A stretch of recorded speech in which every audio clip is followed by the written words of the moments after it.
मैं आपको बता दूँ ये आजकल ये नोड जो है ये बहुत प्रॉब्लम कर रहा है।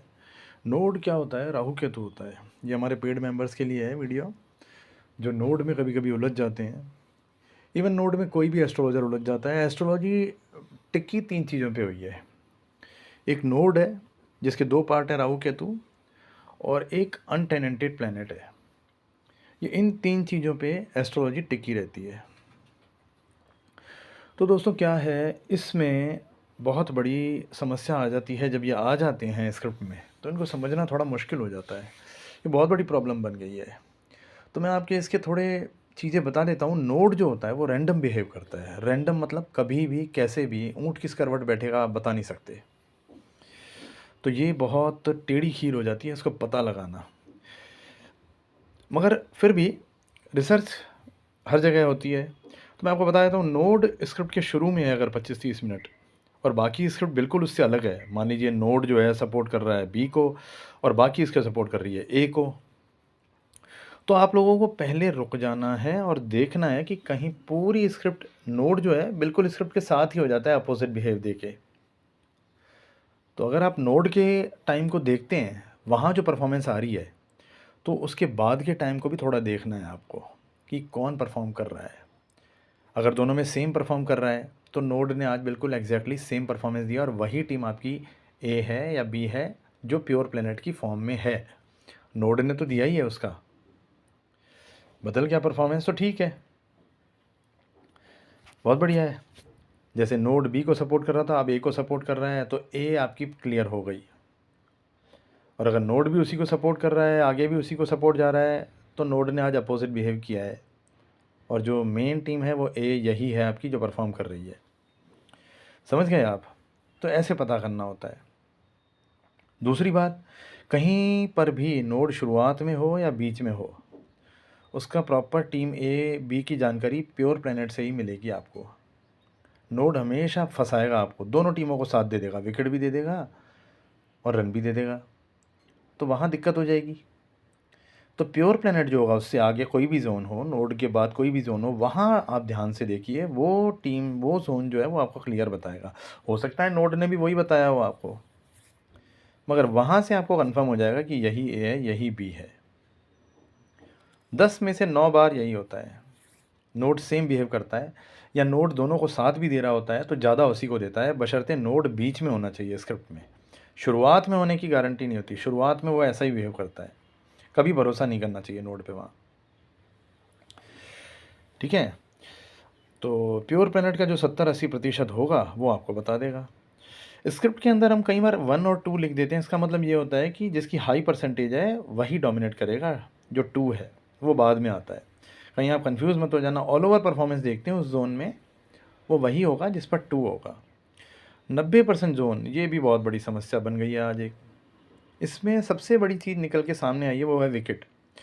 विकेट नहीं है तो 90% बैटिंग है, और विकेट हैं तो 90% बॉलिंग है। मतलब कई बार क्या होता है कि विकेट भी नहीं जा रहे और 7-8 रन की रन रेट से टीम डोमिनेट कर रही है, खेल रही है, और विकेट नहीं दे रही, मतलब वो सप्रेस्ड है और वो ज़ोरदार कमबैक करेगी। आपने कई मैचों में देख लिया, अभी ज़ोरदार कमबैक करती है, फिर वो दूसरे के भी टाइम को ओवरलैप कर जाती है। तो ये आपको ध्यान से देखना होता है। अच्छा, 90% जोन की बात करें, अगर 8-9, 9.5 की रन रेट से रन भी आ रहे हैं मगर विकेट भी लगातार जा रहे हैं, तो ये भी आप देखते हैं कई बार, तो आप सोचते हैं ये क्या है भाई। अगर बॉलिंग टीम डोमिनेट होती ना तो सिर्फ विकेट ही विकेट आते, आप खड़े ही नहीं रह पाते बिल्कुल। मगर इतने रन आ रहे हैं, मतलब वो बैटिंग टीम डोमिनेट है और बॉलिंग का इंटरफेयर है और उसको आगे सबक मिलेगा। अच्छा, अगर कहीं पर भी 90% का नोड आ रहा है शुरुआत में ही, अब आप बोलोगे यार ये तो 45 मिनट का नोड आ गया 90%, वो दोनों को ही साथ देगा। नीचे आए लो कीजिए, ले कीजिए, या शुरुआत में ले कीजिए, नीचे है तो वो ऊपर जाएगा, नीचे आएगा, दोनों का ही साथ देगा। पता नहीं पड़ेगा आपको किसका, मगर जिसका ज़्यादा दे रहा है वो नोड उसी का ही है सगा। अगर आप यहाँ पर भी कंफ्यूज हो रहे हैं तो अगला जोन देखिए उसका, वहाँ आपको क्लियर हो जाएगा।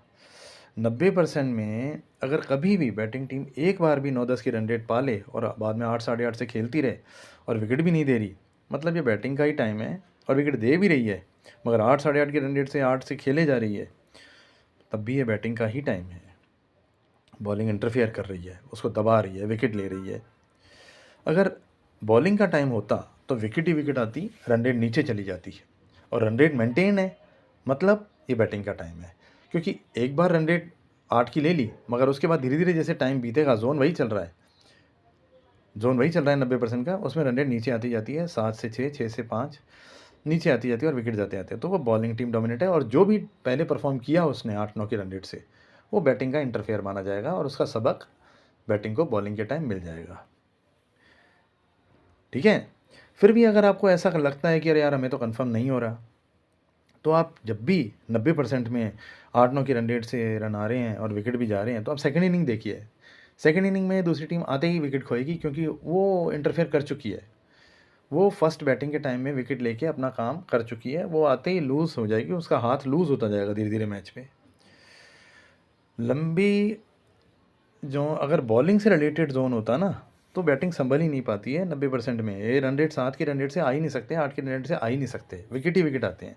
तो वहाँ आपको समझ लेना चाहिए, विकेट नहीं आ रहे हैं, 4 विकेट जहाँ आ जाते हैं ना, वहाँ आप समझ लीजिए बॉलिंग डोमिनेट है। 3 विकेट तक चलता है, 70% 80% में रन बन रहे हैं 8 की रन रेट से, 8 की रन रेट से रन बन रहे हैं 90% में भी, और विकेट 3 ही आए हैं और 10 ओवर हो गए हैं, तो समझ लीजिए बैटिंग ही डोमिनेट है। हाँ, 4 विकेट आते ही आप समझ लीजिए रन रेट भी नीचे गिरते हैं, और हाँ 3 विकेट भी जल्दी जल्दी आ गए, रन रेट नीचे आ गई, तो आप समझ लीजिए जो 1 ओवर में मारा था, या अगर मारा हो उसने, तो फिर वो इंटरफेयर है। रन रेट रन बॉल आ गई, अब वही ठहरी हुई है, मतलब आप सोचिए बॉलिंग है। नोट के साथ 2 बातें और होती हैं। अगर नोट स्क्रिप्ट के बीच में हो और बाकी स्क्रिप्ट अपोजिट नेचर की हो, तो अपोजिट नेचर जो नोट के अलावा जो स्क्रिप्ट है बाकी, उसको ध्यान में रख के आपको एंटर होना है। क्योंकि नोड अगर बी को सपोर्ट कर रहा है और बाकी स्क्रिप्ट भी बी को सपोर्ट कर रही है, तो आपको देखना है नोड में कौन आ रहा है, कौन परफॉर्म कर रहा है। और अगर नोड ए को सपोर्ट कर रहा है, बाकी बी को कर रही है, तो आप जो नॉर्मल में बी है, और उससे पहले भी आप पता लगा चुके हैं मैच के शुरू में ए और बी, तो उस बी पर रहिए, क्योंकि नोड ऊपर नीचे करेगा, नोड आपको कन्फ्यूज़ करेगा। समझ रहे हैं आप? जैसे मैच के शुरू में आपने पता लगा लिया ए और बी, उसके बाद नोड आया, उसके बाद वापस बी विनर है, तो आपने पता लगा लिया ना जो शुरू में ए बी, उसी पे आ जाइए बी पर, वही विन होगा, और नोड आपको कंफ्यूज करेगा। लास्ट बात मैं आपको बता रहा हूँ, जब भी स्क्रिप्ट दोनों तरफ दिखे, ए और बी दोनों का अच्छा टाइम ड्यूरेशन दिखे, तो आप इनिशियल ले कीजिए या लोअर ऑर्ड्स पे ले कीजिए, डेफिनेटली आपको ऊपर मिलेगा। इसके अलावा 11वां पॉइंट मैंने लिखा नहीं है, मैं आपको बता देता हूँ।